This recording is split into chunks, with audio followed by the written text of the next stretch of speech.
వైఎస్ఆర్సీపీ కార్యాలయంలో వైఎస్ఆర్సీపీ నేత ధర్మాన ప్రసాద్ మాట్లాడుతున్నారు. ఇప్పుడు లైవ్లో చూద్దాం. ఈ సమావేశాన్ని నిర్ణయించుకోవడం జరిగింది.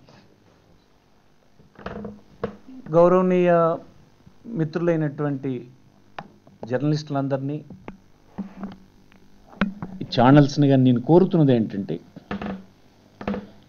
ఇది ఒక రాజకీయ ప్రయోజనం కోసం అనేటువంటి అంశంగా చూడకుండా, ఒక పార్టీ ప్రయోజనం అనే అంశంగా చూడకుండా, అనేక అనుభవాలు ద్వారా తెలుసుకున్నటువంటి అంశాలు ఈ రాష్ట్రంలో ఉన్నటువంటి ప్రజలకు మీ ద్వారా తెలియజేయాలని, దానికి మీరందరూ సహకరించాలని ఈ సందర్భంగా కోరుతూ ఉన్నాను. ఇది చాలా ముఖ్యమైన అంశం. ఒక నిర్ణయం, నా అభిప్రాయంలో ఒక నిర్ణయం రేపు 13 జిల్లాల కలిగినటువంటి రాష్ట్రం ఒక అధ్వాన్నమైన స్థితికి నెట్టబోతుందన్నటువంటి అంశాన్ని నా అధ్యయనంలో నేను బాగా గుర్తించగలిసినానని మీకు మనవి చేస్తూ ఉన్నాను. ఈరోజు 33,500 ఎకరాల భూమిని సేకరించినామని ప్రభుత్వం చెబుతూ ఉంది. ఇంకా డిగ్రేడెడ్ ఫారెస్ట్ని డినోటిఫై చేయడం ద్వారా ఇంకొంత భూమిని సేకరించాలని, ఇంకొంత భూమిని ల్యాండ్ ఎక్విజిషన్ యాక్ట్ని ఉపయోగించడం ద్వారా సేకరించాలని, సుమారు 60-70 వేల ఎకరాల భూమిని సేకరించాలని ప్రభుత్వం చెబుతూ ఉంది. ఇది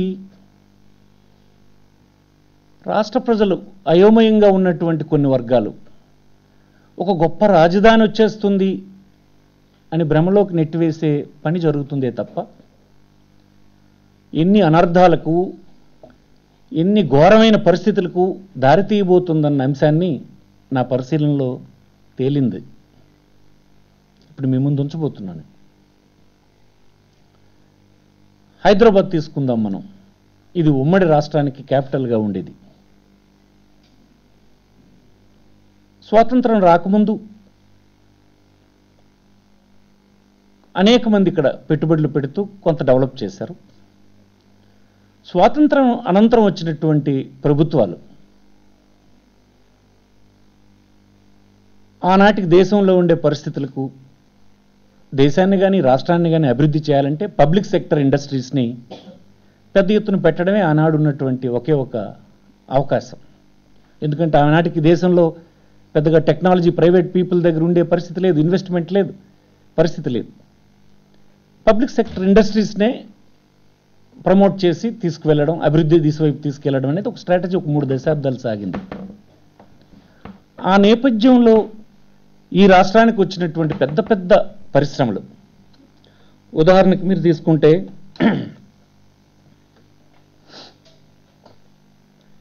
HMT, BDL, ECIL, BEL, Midhani, NFC, NMDC, NRCA, NGRI, NFDB, DMRL, HCL, DLRL, DRDL, CCMB, IICT and DRDO, ఇవన్నీ హైదరాబాద్లోనే మనం ఏర్పాటు చేసుకున్నాం. ఇదే సందర్భంలో ఈ దేశంలో ఉండే ఇతర రాష్ట్రాలకు కేటాయించిన ఇలాంటి పరిశ్రమలు వాళ్ళు వారి క్యాపిటల్ సిటీలో పెట్టలే. ఆ రాష్ట్రాల్లో వివిధ ప్రాంతాల్లో అవి పెట్టుకుంటూ రాష్ట్రాన్ని అంతటినీ అభివృద్ధి చేసేటువంటి ప్రయత్నం వాళ్ళు చేశారు. మీకు ఉదాహరణకు చూస్తే బిహెచ్ఎల్ ఉత్తరప్రదేశ్లో వాళ్ళు హరిద్వార్లో పెట్టారు, క్యాపిటల్ సిటీలో పెట్టుకోలేదు, లక్నోలో పెట్టుకోలేదు వాళ్ళు. అలాగే తమిళనాడు తీసుకుంటే తిరుచిలో పెట్టుకున్నారు. అట్లాగే హెచ్ఏఎల్ ఇన్ ఒరిస్సా తీసుకుంటే మీరు ట్రైబల్ ప్రాంతం అయినటువంటి కొరాపుట్లో పెట్టుకున్నారు, వాళ్ళు తీసుకెళ్ళి భువనేశ్వర్లో పెట్టల. ఇట్లాగా ప్రతి దగ్గర కూడా ఐడిపిఎల్ తీసుకుంటే యూపీలో తీసుకువెళ్ళి రిషికేశ్లో పెట్టారు, ఒక రిమోట్ ప్లేస్ అది. దేశంలో ఒక కర్ణాటక మినహా ఇలాంటి పబ్లిక్ సెక్టర్ ఇండస్ట్రీస్ వచ్చినప్పుడు రాజధానిలో పెట్టుకోవడం ఒకటి కర్ణాటకలో ఉండే బెంగళూరులో చేయడం జరిగింది. పెద్ద ఎత్తున ఆంధ్రప్రదేశ్లో ఈ 68 సంవత్సరాల కాలం కూడా క్యాపిటల్ సిటీలోనే పెట్టడం జరిగింది. నేను చెప్పింది పబ్లిక్ సెక్టర్ ఇండస్ట్రీసే కాదు. పబ్లిక్ సెక్టర్ ఇండస్ట్రీ వస్తే ఏమవుతుంది, దానికి అనుబంధంగా వచ్చిన యాన్సిలరీస్ అన్నీ కూడా అదే ప్రాంతంలో డెవలప్ అవుతాయి. హైదరాబాద్లో అదే జరిగింది. మీరు ఇతర పరిశ్రమలు తీసుకోండి, ఇతర ఇన్స్టిట్యూషన్స్ తీసుకోండి, అన్నీ మనం ఇక్కడే పెట్టుకున్నాం. ఉదాహరణకి ఐటీ ఇండస్ట్రీ అంతా ఇక్కడే డెవలప్ చేసాం. తదుపరి ఇన్స్టిట్యూషన్స్ తీసుకుంటే చాలా ఇన్స్టిట్యూషన్స్ ఇక్కడే పెట్టాం. నల్సర్స్ పెట్టుకున్నాం, సెంట్రల్ యూనివర్సిటీస్ పెట్టుకున్నాం, అగ్రికల్చర్ యూనివర్సిటీస్ పెట్టుకున్నాం. ఇట్లాగా అన్ని ఎడ్యుకేషనల్ బిట్స్ పెట్టుకున్నాం. అలాగే డబుల్ ఐటీ ఇన్స్టిట్యూషన్స్ ఇక్కడే పెట్టుకున్నాం, సెంట్రల్ యూనివర్సిటీస్ అన్ని ఇక్కడే పెట్టుకున్నాం. హైదరాబాద్ని డెవలప్ చేశాం. అది ఎంత అనర్థానికి తర్వాత దారితీసిందనంటే, ఈ రాష్ట్రంలో ఉండేటువంటి ఇతర ప్రాంతాలన్నీ అభివృద్ధి చెందకుండా ఆగిపోయినాయి. ఆ ప్రాంతాల నుంచి ఉపాధి కోసం మెరుగైనటువంటి జీవనాన్ని సాధించాలంటే హైదరాబాద్కు వెళ్ళక తప్పదు అనేటువంటి భావన కలిగించి గడిచిన 50 సంవత్సరాలు అన్ని ప్రాంతాల నుంచి వలస హైదరాబాద్కు వచ్చే ప్రయత్నమే జరిగింది. వ్యవసాయ ఆధారమైనటువంటి యువత ప్రాంతాలు ఆ వ్యవసాయంగానే ఉండిపోయింది. వ్యవసాయానికి నీరు లేకుండా, ఎష్యూరిడ్ నీరు లేకుండా అయిపోయింది. ఆ జిల్లాలో పెరగకుండా ఘోరమైన స్థితిలో అయోమయంలో మిగిలిపోయిన 60 సంవత్సరాలు. బట్ ఆంధ్రప్రదేశ్ అంతా అభివృద్ధి చెందిందనేది దేశంలో ఒక ఫోకస్ కింద వచ్చింది. అభివృద్ధి చెందిన అనేక రాష్ట్రాల సరసన అన్నిటికంటే ముందు నిలబడేటువంటి స్థితికి ఆంధ్రప్రదేశ్ ఎదిగింది. కానీ హైదరాబాదే సెంట్రిక్గా జరిగిపోయింది ఇదంతా. స్వాతంత్రం వచ్చిన తొలినాళ్ళల్లో 69లో ఒక యాజిటేషన్ వచ్చింది. తెలంగాణ ప్రాంతం సహజంగా వెనుకబడి ఉన్నటువంటి ప్రాంతం కనుక మా వెనుకబడిన ప్రాంతాన్ని వేరే రాష్ట్రంగా ఇవ్వాలని ఒక ఉద్యమం వచ్చింది. సరే, ఆ ఉద్యమం తర్వాత ప్రశాంతత చేకూరింది. 2000లో మళ్ళీ తెలంగాణ ప్రాంతంలో వచ్చింది, మళ్ళీ ప్రత్యేక ఉద్యమం వచ్చింది. మీరు 2 ఉద్యమాల్ని మీరు చూసినప్పుడు కొంత ఆలోచన ధోరణి, ఉద్యమాన్ని నడిపినటువంటి వాళ్ళ ఆలోచన ధోరణి, దానికి ప్రేరేపించేటువంటి అంశాలను మీరు చూసినప్పుడు స్పష్టంగా తేడా కనిపిస్తుంది. 1969లో ప్రత్యేక తెలంగాణ కావాలని ఉద్యమం చేసినాడు. మా ప్రాంతం అభివృద్ధికి నోచుకోలేదు, మా ప్రాంతాన్ని మేముగా పరిపాలించుకుంటూ అభివృద్ధిని సాధించుకుంటామనే ఉద్యమం వస్తే, 2000 సంవత్సరం వచ్చినటువంటి ఉద్యమం మా ప్రాంతం పెద్ద ఎత్తున అభివృద్ధి చెందింది, ఆ అభివృద్ధి ఫలాలన్నీ మాకే చెందాలనేటువంటి ఒక ఆలోచన ధోరణితో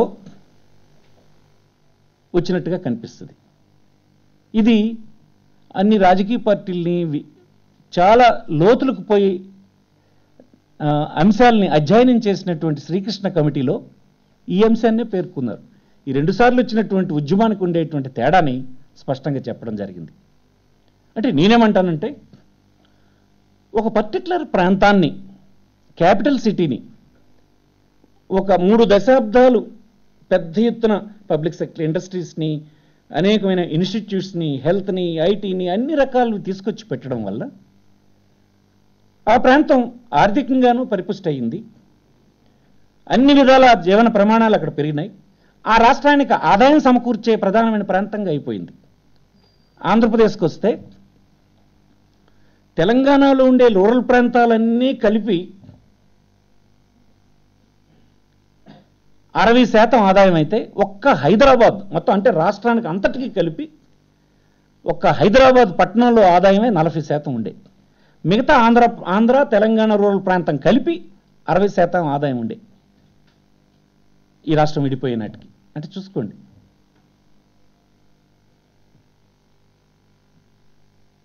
ఇప్పుడు రాష్ట్రం విడిపోయింది. కారణాలు ఏమైతే కానీ ఆ వివాదాల్లోకి నేను ఇప్పుడు పోదలుచుకోవడం, ఆ అంశం పూర్తయింది. కానీ ఇప్పుడు రాష్ట్రంలో మిగతా ప్రాంతాల వాళ్ళు ఏమనుకుంటున్నారు? 60 సంవత్సరాలు చేసుకున్నటువంటి అభివృద్ధి మా ప్రాంతానికి కాకుండా పోయింది. మా ప్రాంతంలో మా జీవన ప్రమాణాలు పెరగడానికి 65 సంవత్సరాలు చేసిన కృషి ఏమీ దోహదపడలేదు, మా బతుకులు ఇట్లాగనే ఉండిపోయినాయి అనేటువంటి భావనతో 13 జిల్లాల ప్రజలు బాధపడుతున్నటువంటి విషయం అయితే వాస్తవమే కదా. అది చంద్రబాబు గారికి కూడా తెలుసు కదా. మరి ఇప్పుడు చంద్రబాబు గారు ప్రభుత్వం చేస్తున్న పని ఏంటి? దీని నుంచి ఆయన ఏమీ పాఠం నేర్చుకోలేదా? కాకపోతే అతను మళ్ళీ 60 సంవత్సరాలు వెనుకబడిన ప్రాంతాలుగానే ఉండిపోయినటువంటి ఉత్తరాంధ్రో, రాయలసీమో, లేకపోతే ఇతర జిల్లాలో మళ్ళీ మరికొన్ని సంవత్సరాలు, మరికొన్ని దశాబ్దాలు వెనుకబడిన ప్రాంతంగానే ఉంచాలనుకుంటున్నారా? ఆ నేపథ్యంలో ఆయన చేస్తున్నది ఏంటంటే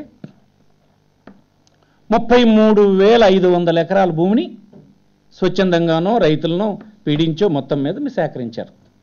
సరే, మీరు సేకరించారు అనుకుందాం. ఇప్పుడు డిగ్రేడెడ్ ఫారెస్ట్ మరికొన్ని వేల ఎకరాలు కావాలంటున్నారు. కొంత ల్యాండ్ ఎక్విజిషన్ ద్వారా చేస్తామంటున్నారు. అంటే 60-70 వేల ఎకరాల భూమిని మీరు రాజధాని పేరుతో సేకరించాలనుకుంటున్నారు. బట్ ఏం చెప్పారు? 9 రకాల అభివృద్ధి కార్యక్రమాలు ఈ ప్రాంతంలో చేస్తామంటారు. ఏంట 9?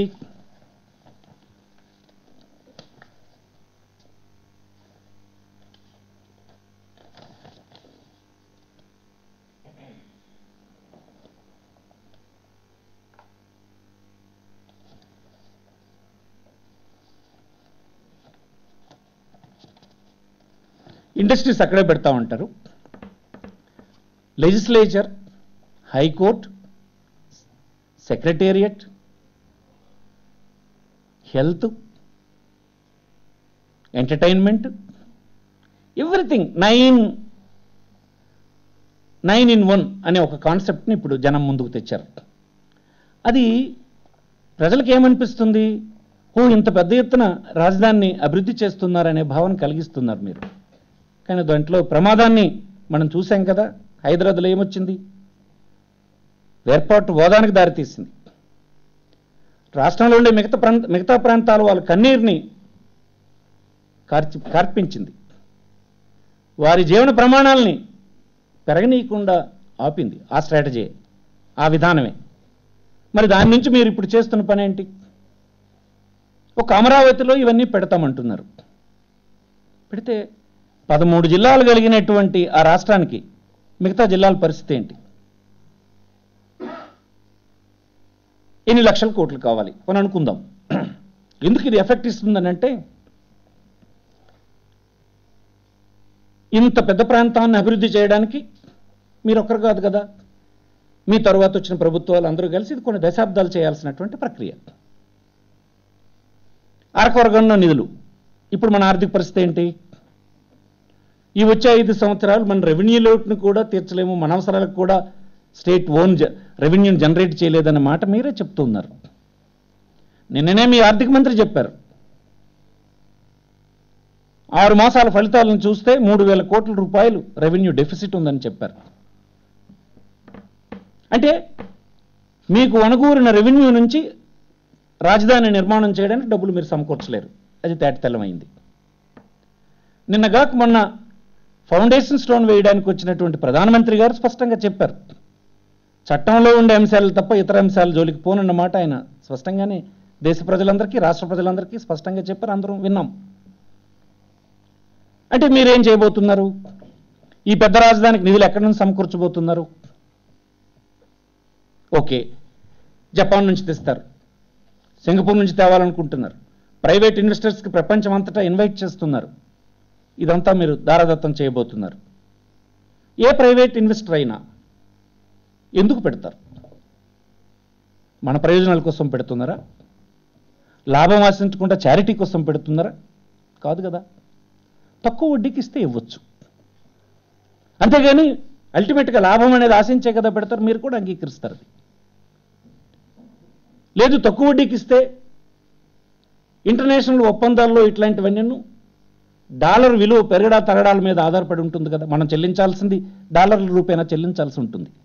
తక్కువ వడ్డీకి తెచ్చినప్పటికీ కూడా మనం రూపీ డివాల్యుయేషన్ వచ్చినప్పుడు మనం డాలర్లలో చెల్లించాల్సి వచ్చినప్పుడు వడ్డీ కంటే పెద్ద మొత్తం తిరిగి చెల్లించిన సందర్భాలు ఈ దేశంలో అనేక రాష్ట్రాలు ఎదుర్కొన్నాయి. మనం కూడా అనేక సందర్భాల్లో ఎదుర్కొన్నాం, వరల్డ్ బ్యాంక్ నుంచి తెచ్చినటువంటి నిధులు కానీ. అట్లాంటి నేపథ్యంలో మీరు లక్షలాది కోట్ల రూపాయలు ప్రైవేట్ ఇన్వెస్టర్స్ ద్వారా ఈ ప్రాంతంలో పెడితే అది మళ్ళీ తిరిగి చెల్లించడం ఎలా? చారిటీ కాదు, ఉచితంగా కాదు, వడ్డీ లేకుండా కాదు, లాభం ఆశించకుండా అయితే కాదు. వాళ్ళే చెప్తున్నారు, మీరు చెప్తున్నారు. మనలాంటి జీవన ప్రమాణాలు కలిగినటువంటి రాష్ట్రంలో ఇట్లాంటి పెద్ద ఎత్తున ప్రైవేట్ మనీ తీసుకువచ్చి మీరు ప్రైవేట్ పీపుల్కి ఇచ్చేస్తే అది నిజంగా ప్రజల రాజధాని అవుతుందా? ఈవేళ ప్రధానమైన రహదారుల మీద కార్లు ప్రయాణం చేసినప్పుడే హైదరాబాద్ నుంచి శ్రీకాకుళం పోవడానికి చెల్లించాల్సి వచ్చినప్పుడు 1000 రూపాయలు టోల్ ట్యాక్స్ చెల్లించాల్సి వస్తేనే ఒక కారు నడుపుతున్నటువంటి అబవ్ మిడిల్ క్లాస్ కూడా గజగజలాడినటువంటి పరిస్థితి ఉంది. ఇది మన జీవన ప్రమాణాల స్థితిగతులు, ఇది మన ఆర్థిక స్థితిగతులు, ఇవి కుటుంబాలు, యావరేజ్ కుటుంబాల స్థితిగతులు. రేపు అమరావతి అనే రాజధానిలో ఈ ప్రైవేట్ ఇన్వెస్టర్స్ మీరు తీసుకొచ్చి రాజధానిలోకి ఎంటర్ అయితే ఎంట్రీ ఫీజు కట్టి, కారు నడిపినందుకు కారు కట్టి, రోడ్డు ఉపయోగించుకున్నందుకు రోడ్డుకి డబ్బు చెల్లించి, టాయిలెట్ ఉపయోగించుకున్నందుకు టాయిలెట్కి డబ్బు కట్టి, పార్కింగ్ చేసుకున్నందుకు పార్కింగ్కి డబ్బు కట్టి, ఇలాంటి పబ్లిక్ యూటిలిటీస్ అన్నిటిని ఫీజులు పెట్టి చేస్తే మీరు పెద్దల రాజధాని అవుతుందా? పేదల రాజధాని అవుతుందా? సామాన్యుల దాంట్లో బ్రతకాల్సినటువంటి పరిస్థితి మీరన్నదే అమలు జరిగితే కూడా